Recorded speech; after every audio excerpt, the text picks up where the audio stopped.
Welcome back. It's been a few weeks over spring break. It's back. Good to be back in the saddle. First episode in the spring. Lots going on in the news. We're going to focus on a couple things that are probably a little bit more topical for Canadians over Americans, but definitely there's a lot to choose from. So one of the things that is especially close to our attention and our lives is the number of people that are essentially leaving Canada, or to put it a different way, what sort of future are our kids going to have in Canada?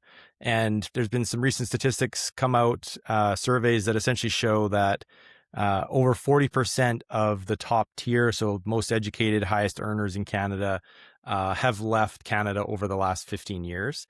And this has unfortunately not gained a lot of attention from the mainstream media, a lot of conversation about it. So we thought we'd tackle that. And we tie it back to, again, our perspective on, building businesses and lives in Canada, and, pros and cons of staying versus leaving, and, what we would expect and what we want to see in order to stay and, build a life, especially for our children, the next generation, and whether or not we think we're on that path. So why don't I go first? I think one of the things that is somewhat surprising is, I think, I'm curious if you guys agree or not, but my entire life, we've talked about the brain drain from Canada.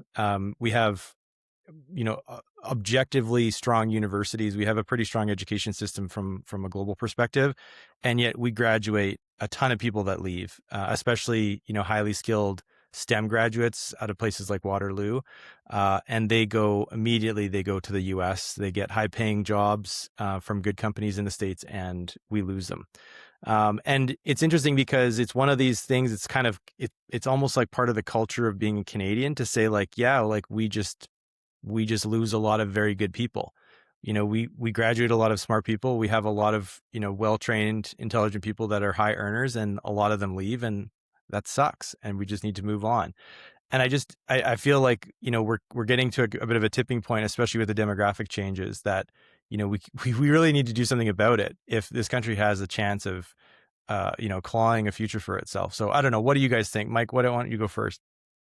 Yeah, this is definitely a very relative topic, and it's something that comes up on a regular basis. So it's a conversation we're having with friends, conversation we're having with fellow business owners. But absolutely, I think the big thing that's frustrating a lot of Canadians is, we're in a highly taxed jurisdiction, and the question that continues to arise is, what are we getting in exchange for that high tax rate?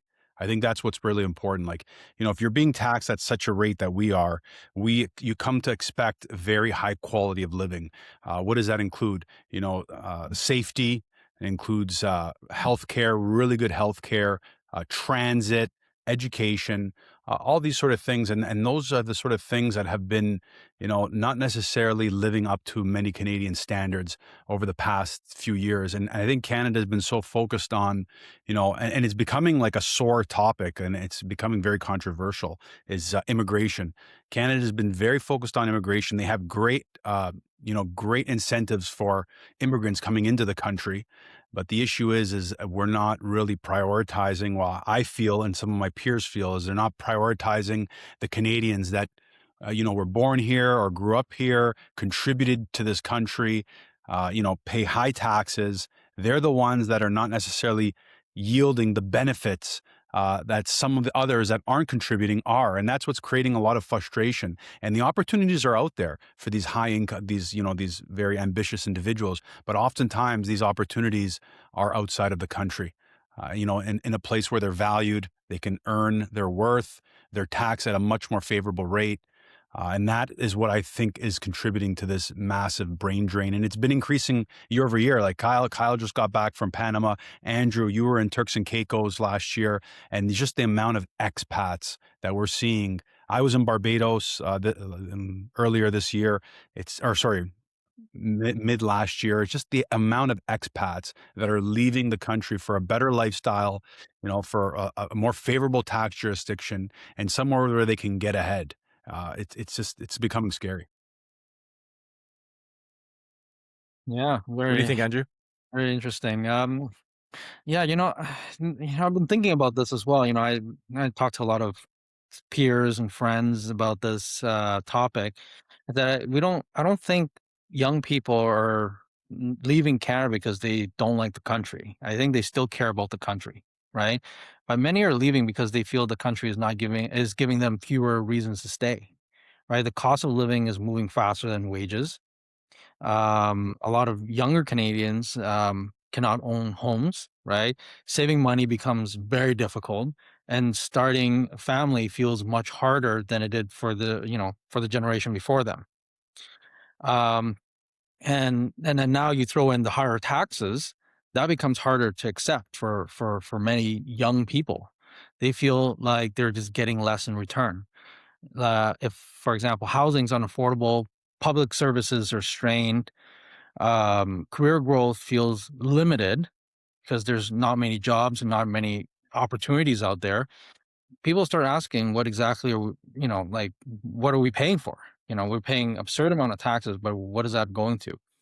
So I think young people are very ambitious, right? They need to have that momentum. They need to have that that view that the country is actually going to give them opportunities. So they're looking for opportunity elsewhere. Like they're looking to grow elsewhere. And I think US, Asia, South some of these America.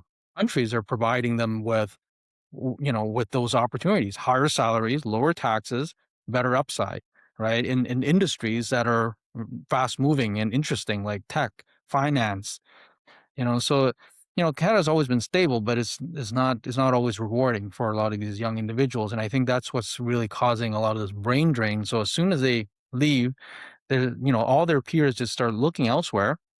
And this is kind of like the common theme now. Like, hey, let's look for a job in the US. Let's look for a job in the Silicon Valley. Right. So I think this is part of the problem, is that there's few opportunities, and it's a multitude of things that contribute to this problem that we have today. I think one of the key points you brought up, Andrew, and Kyle, maybe you want to expand on this. I think, the cost of living, you're right. You hit the nail on the head there. The cost of living, you have now two partners. In the average household, you have two income earners. And, it takes such a high paying job just to get by. And I think people are feeling choked, where it's like, I'm working harder and harder, but getting less and less. And it's just like, this just the lifestyle, like your money is not going anywhere and you can't really do anything. There's no breathing room. There's no leisure because you're so focused on, saving every last dollar to pay off your mortgage or just the natural cost of living. What do you think, Kyle?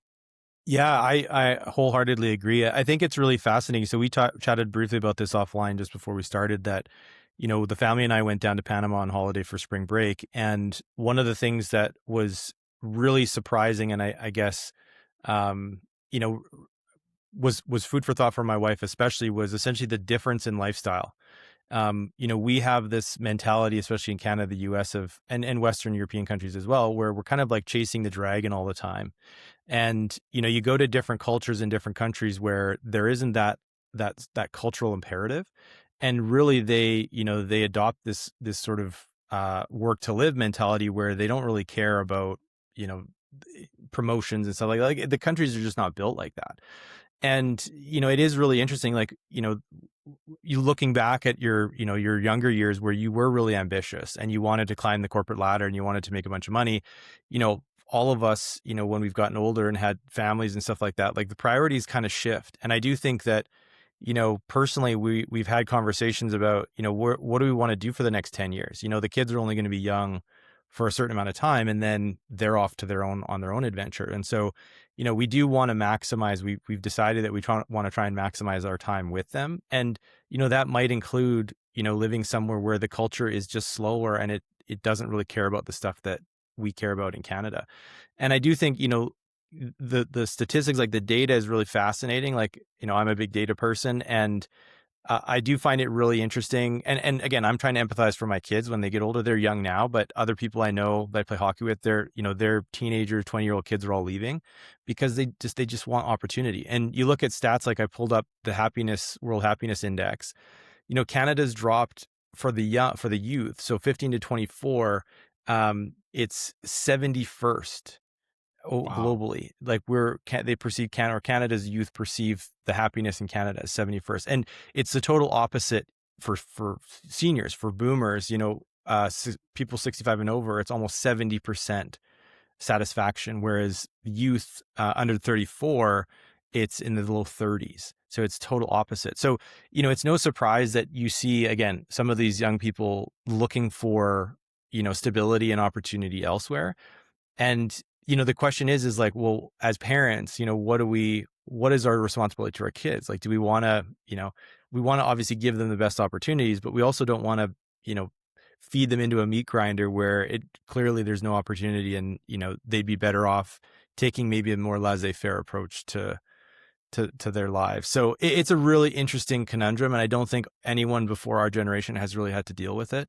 I think we're going to be a very peculiar demographic because of the boomers retiring and stuff like that, and AI coming down the pike, like we've talked about. So yeah, it's going to be, it's really interesting to have that conversation now. Yeah, cost of living is so important in any country, right? And it feels like it's no longer just frustrating. It's not just like, hey, I'm paying more for my vegetables. It's changing how we live, right?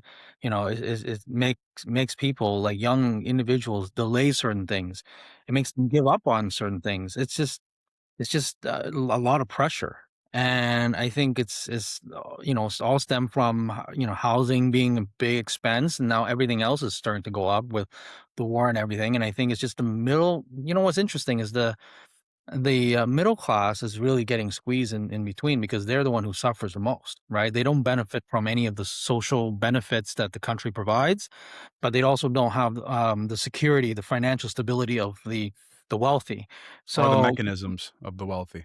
exactly, and so the middle class is really being squeezed here, and it's just often feel like you're just trapped. And I think this is where um, people are looking for ways to change their life, and this is probably the reason why people are deciding to look elsewhere into other countries that have a lower cost of living, that now provides them with that freedom, Kyle. And exactly like what you said, Kyle. Now they value their time. They want to get back those things that they've lost. And you start to see that it changes the behavior and the attitude of everybody in the country, and it just is becoming more and more noticeable. Yeah, I think it's a hugely stark contrast when you go to countries where, it's common to have a one income, or even a part-time income earner, and they're able to carry a household. And it's normal. Like again, they're not buying Ferraris, but no, they're not interested in it. Like there isn't that cultural drive. They're far more interested in like putting food on the table and spending time with their families and going fishing and stuff. So like it's a really interesting contrast. And for anybody in North America that's ever done it, like it really, causes you to sort of think about what are your priorities and why are they your priorities. Like one thing, to little digression, like I'm sure you guys all know who Ray Dalio is, and we've talked about some of his books in the past, but one of the things, the exercises that has stuck in my head is his sort of exercise where he says, like, pretend you have all the money in the world tomorrow. You have all of my money, you could buy anything you want. What would you do with the money? Not what would you buy, not how many houses would you collect or where would you invest or whatever, but like, what would you do with your time? And it's fascinating because he's like, write down 10 things, what you would do with your time. And then think about how many of those things could you actually do today without the money? And the crazy part is like, I remember doing it and it was like 8 out of 10 I could do today, right? Like if I didn't have the other responsibilities of like, chasing the dragon and doing all the things that I thought were important. Like if I sat down and was like, I'm going to read to my kids, like, I can do that now. Like, well, Yeah. why am I not doing it now? And it's a really fascinating exercise because like, it really focuses your attention to like, well, why are you working so hard? Like, what is the drive here? Like, like you're looking to retire so you can spend time with your kids. Like, well, that's not going to work out for you, is it? So anyways, I do think that, I think all of us are kind of going through that. I wouldn't call it a midlife crisis, but it's a bit of a crisis of like identity, to be like, well, what are we driving here for? Like, what's the point? So Yeah, millennials. So we were just talking about this, Andrew. Like we're millennials, and we're really in this position now where we're starting to.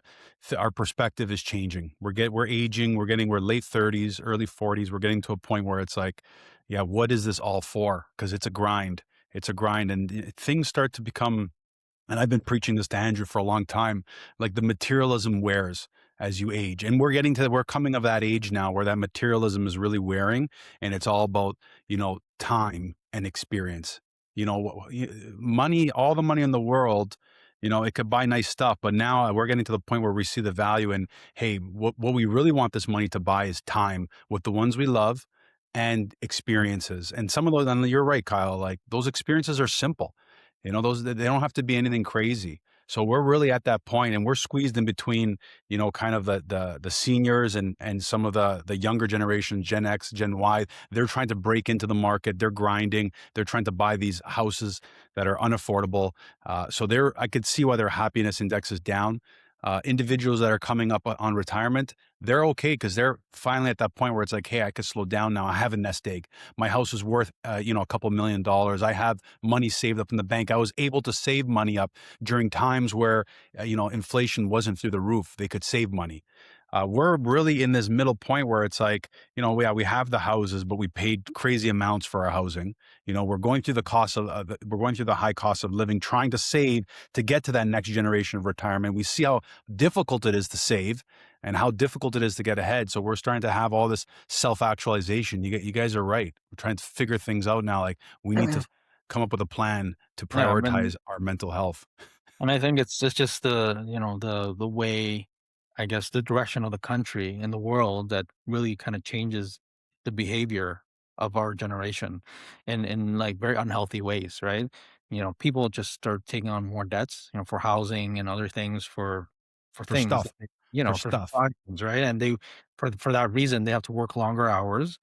They have to postpone having children. They stay in terrible jobs, that work them 80 hours a week, and they just have to stay in these living situations that otherwise, there's for them this is life, Yep, right? they're plugged into the matrix. We're all in the hamster wheel. It's like a rat race. So how do you exit? This is the podcast for that. How do you exit? Lower your costs of living and move to a place that prioritizes, So relationships and lifestyle. I guess it's like this is where we've all I'm sure all of us, all three of us, have explored that, and I'm sure all the listeners have obviously contemplated these things as well, right? Because there are places that that have lower cost of living, and you know in some of those places, like, people feel happy. It's life is simpler. The pace of there was this research a long time ago that I looked into, was like the pace, how the pace of living in some of these countries that are very fast, people are just not happy. Right? People are just, they just feel like it's go, go, go all the time, and it's a grind. But, places where things are a bit slower, where you have those slow morning, where you can go grab a coffee, you know, talk to your For a peer. hike, going to the mountains, as Kyle would do. Exactly. Those are people, those are desires that I think keeps you healthy, keeps your mind clear, and it's a very interesting lifestyle. And I think people are mobile now, especially young people. What's interesting is young people are so mobile now that they can start living these kind of lifestyle. And I know a few friends that just became like these I don't know, there's a term for it. Like they work all over the place. Nomads. Yes, Nomads, nomads. Yes. Yeah, digital so they just nomads. work all over the place. I have a friend that basically live in every Asian country for a month and move on to the next, and he keeps on rotating, and he prioritizes his life. He's like, I have to go to the gym. I work in a co-working space. I meet friends along the way, and they kind of all these nomads. They just kind of group together and meet each other in like in like Japan. They would meet each other in like Ho Chi Minh City. Like in Seoul.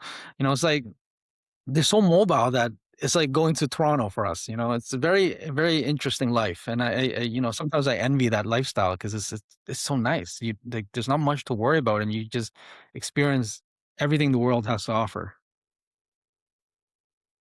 Yeah, So where have you been? when you feel the burden of debt, heavy debt or high cost of living, like your monthly spend is so high, it does take a toll on you because you just feel the burden like there's no there's no reprieve. You can't take a beat to step away and just chill and smell the roses. You're just grinding to just keep up with that lifestyle, those payments. So yeah, I Hmm. could see that. But can we get to a point where we can achieve this here in North America? Because this is not just a Canadian thing. I feel like the cost of living has gotten out of control in the U.S. as well. Just North America in general. Maybe obviously it's better in some states, some provinces, but Is there anything we can do to get to that lifestyle here? Where have you explored? Where have you guys explored? I'm sure you guys explored, lower cost of living places. Kyle, what have you explored? Do you mean like local to like within Canada or like internationally? I Anywhere, guess anywhere. both. Like, Yeah, like anywhere. both. Like, So why don't you give us something in Canada and something like, international? yeah, so I'll give you I guess a better example. So one of my close friends who I grew up with just left Alberta, and everybody behind his family, all that, and moved out to Vancouver Island, and very rural, like essentially has a couple acre farm. And again, he's sort of adopted this, this perspective on like, I'm going to do the bare minimum in terms of like supporting myself, and I'm going to, try and grow my own food, or, as much as possible be self-sufficient. And, obviously when you're on the island, like, depending on where it is, like you have to generate your own electricity and stuff like that. And it is interesting because like similarly to Andrew talking about the digital nomads, like there's a certain part of me that's also quite envious of that existence, Kyle wants where to it's, disconnect from the grid, basically. but I mean, like you're, I think we touched on this earlier, like our society has developed into such that, your costs, and this is sort of like, again, your fixed costs to put a roof over your head and food on your plate. We have to have dual income. We have to have, bachelor's degrees. We have to have this, we have to have that. And it is this constant, growth trajectory. And it is good in the sense that like, there's more money in the market every year, and there's, people are making money in the business world and all that kind of stuff. But, the inverse of that is it puts a lot of strain on individuals to constantly try and keep up with that. And I do think we're starting to show those growing pains, and the demographics, like we don't know exactly what's going to happen, but when 2/3 of the working population that are producing the taxes go from supporting the system to drawing on the system, and at the same time our youth are unemployed or underemployed, and they're leaving in droves, and they're not able to buy homes, like it's going to be, I don't know, it just doesn't seem like it's the math is going to work out. And so I do envy, and I do really respect people that say, you know what, I'm going to look after myself. I'm going to do what I can to learn the skills that I need Grow and some move to the place. chickens, Yeah, right. Like raise some chickens, the old harvest their school, eggs. like, the guys that, it's funny, I can't remember the name off the top of my head. There's a couple of guys that are AI researchers that made a bunch of money, and then they literally just went and lived off grid. Like they were like, okay, I'm done, I'm tapping out. And they were at the cutting edge of technology in terms of, human automation and stuff like that. And they were just like, nope, I'm hunkering down. So I don't know. It's a really interesting, conversation and a conundrum for us. And I to answer your envy that. question, Yeah, I what's envy that that? as well, Kyle. I envy that as well. We're so caught up now in this, even social media too. That's another thing. Like our children, we're exposed to it, but imagine our children. They're getting exposed to so much on TikTok, YouTube, Instagram, all these platforms, and they just keep seeing this materialism, and it's like keeping up. Well, my friend has UGG boots and Sephora and Aritzia, and it's almost like they're just forced to try to keep up, and they're entering this hamster wheel from such a young age, trying to keep up, because we're just in this plugged into this matrix. Like, I need to have this, my friends have it, so I need to have it. And what are you going to sacrifice to get those things? That's the question. Your time. Yeah. Your best part of your years are your best years of your life. Like, and it is interesting because I think we were all brought up in this consumption economy, and we see the sort of the benefits of it, but also we're starting to see the drawbacks. And, I definitely can speak for my parental perspective. Like, I don't want that for my kids. I really don't. Right. Like, I don't think that there's a lot of benefit to it.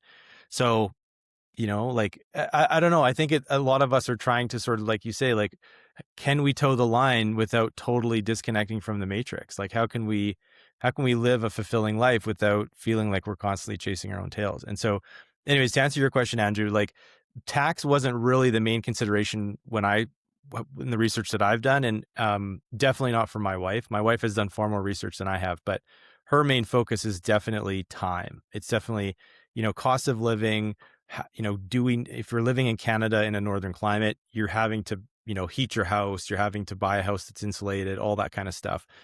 grocery, prices are quite expensive, all that kind of stuff. And then, if you have a low cost of living, it gives you a lot more time to do stuff. One of the things that I personally have seen in myself in the last 10 years after, formally exiting, let's call it the rat race, where I was always working a 9 to 5 full time for someone else. When I started working for myself, what was really obvious is that I really valued my time and the ability to investigate and to learn and to tinker on new projects and to start new ideas and stuff like that. And I do think that, when we're forced and our kids are forced to earn a living to keep a roof over their head and they're reliant on someone else, they do not have that time to do that. They don't have the luxury of creating things and dreaming and being, the next generation. And I do think we're robbing our youth and ourselves of that benefit. So Yeah, what's interesting is that I just had this conversation with Mike a few days ago, and it's you're right, Kyle. Like kids like to be creative. Like they want to have opportunity, and what I see is in countries with lower cost of living is that they can turn some of those hobbies into businesses, into ways they can make a living, which is very interesting. To me, it's like wow, you can do that. Yeah, in these countries.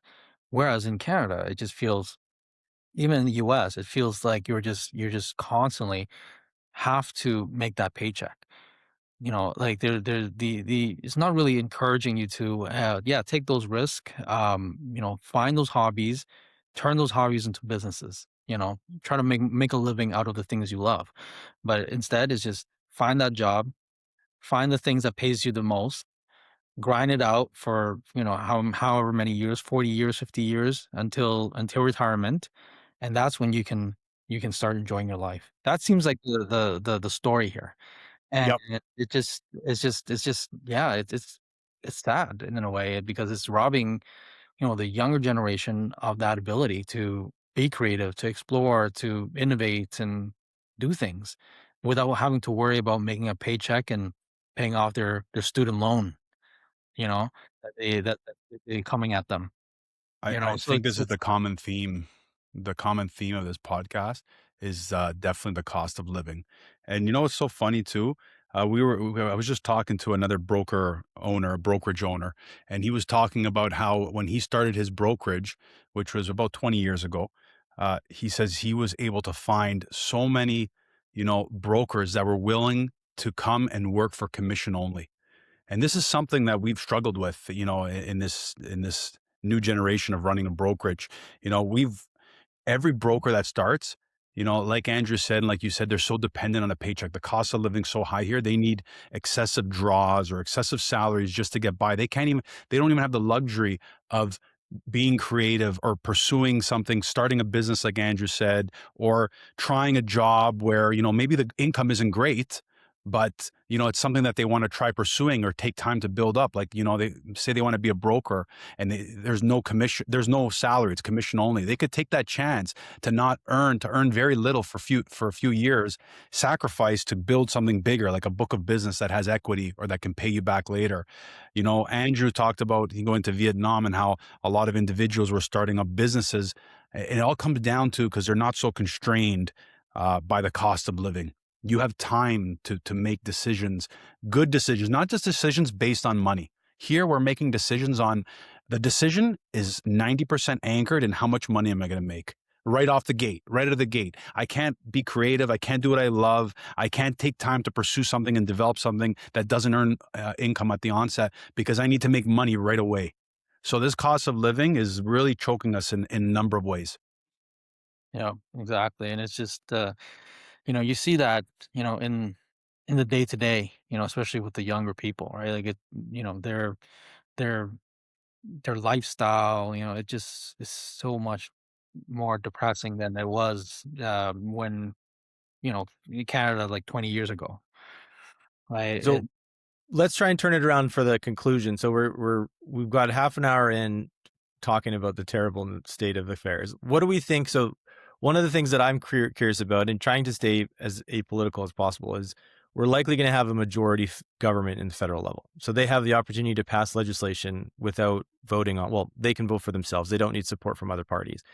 What do we think is something that a policy or a priority at the federal level that we haven't seen before especially we haven't seen executed upon, that might be able to address this, that might be able to turn the ship and say, you know what, we're going to tackle some of the root causes of this cost of living crisis. And more importantly, we're going to give youth something to look forward to. We're going to give them a reprieve so that they can, pursue passions and dreams and have kids and have relationships and not worry about constantly chasing the dragon.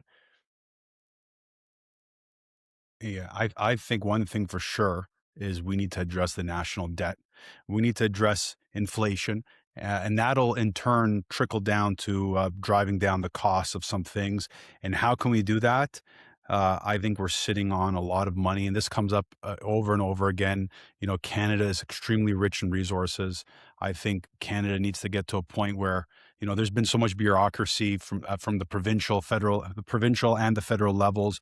There needs to be federal legislation that enables Canada to extract some of its resources, especially like we spoke about, oil-based resources. We need that to drive down, to bring up our GDP, drive down debt, have an income, have the country getting back to a place where it's generating money on its own 2 feet, and we're not going further and further into debt, which drives inflation. We're printing money, it just kills us. We've printed way too much money. Yeah, I 100% agree with that. And I'll take the sort of the extension of that argument, which is we need to stop spending money. I think, our debt obviously is driven by spending, and we have a lot of policies, we have a lot of social programs. And I do think that we have to do it carefully, because it's really easy to rip the bottom out of the entire country because it's so dependent. There's so many verticals and columns that are dependent on spending at a provincial or a federal level. But I do think we need to really, really, enter a phase of austerity for probably the first time in our generation. And we really need to link spending to growth, to productivity, to giving people opportunities, rather than constantly trying to, virtue signal what looks good at the surface and is really just a slush fund for connected interests. Like, I don't think any of us have really seen the benefit or the positives in a productivity or in a growth sense of some of the spending over the last 20 years from both governments. So I agree with you, Mike. I think we definitely need to get stuff moving. I think we need to get every opportunity we have to generate revenue for the country, or for, individual provinces to generate tax revenues, is a no-brainer. But at the same time, we need to make more money. We also need to spend less.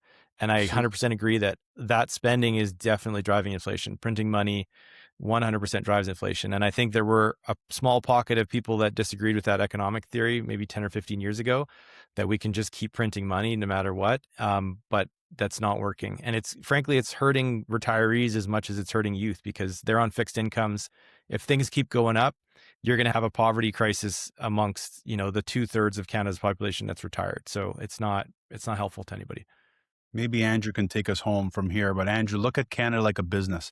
Look, we talked about, I talked about revenue. How can we generate revenue? Kyle talked about how we can control expenses and really yield a return on the expenditures we're putting out there. So it's like a business. What do you think? How would you conclude this, Andrew?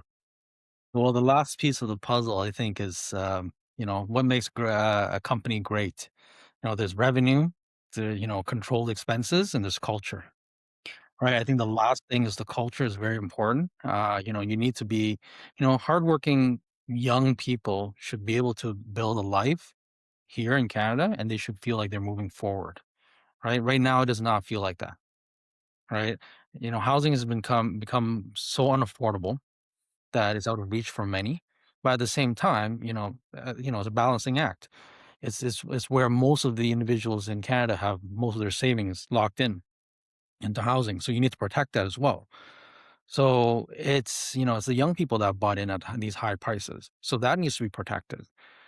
Income growth, I think, is actually, needs to outpace this life, right? Fighting inflation is not the only thing. Wages needs to be more competitive. And how does it need to be competitive? People need to be entrepreneurial. People needs to be wanting to start businesses, wanting to build up this country. There's not much of that right now. The culture is not building up this country. The culture is like, it feels like, how can I extract the most out of this country? Right. So I Mm-hmm. think the culture needs to change. People need to Yeah. understand that, there, in order for a company to grow, everybody needs to see that North Star, and everybody needs to work towards it. And how do we ensure that everybody lives a good life here is, it all comes down to revenue and expenses. So all of this needs to be built right into the culture. I think people need to understand that, how taxation works, right? There has to be a reward equation there that's fair for people to pay taxes. Like if I'm paying into taxes, I'm getting it out the other end in terms of better public services, better transportation, better healthcare. The culture is there because now think of like a company, like you're saying, Mike, when employees know that I'm working for the overall growth of the company, but how does that benefit me at the end of the day? How is it fair for me to put in all this extra effort? So that's part of the culture. And all these things, I can go on and on and on about it, but all of these things kind of make up a good culture for a for a company. And the same thing needs to exist to build a great country as well. So you're saying it's a very usage-based culture, and we got to get to a point where instead of looking at the country as how can I extract, how can I use it? How can I contribute to it? How can I make it great?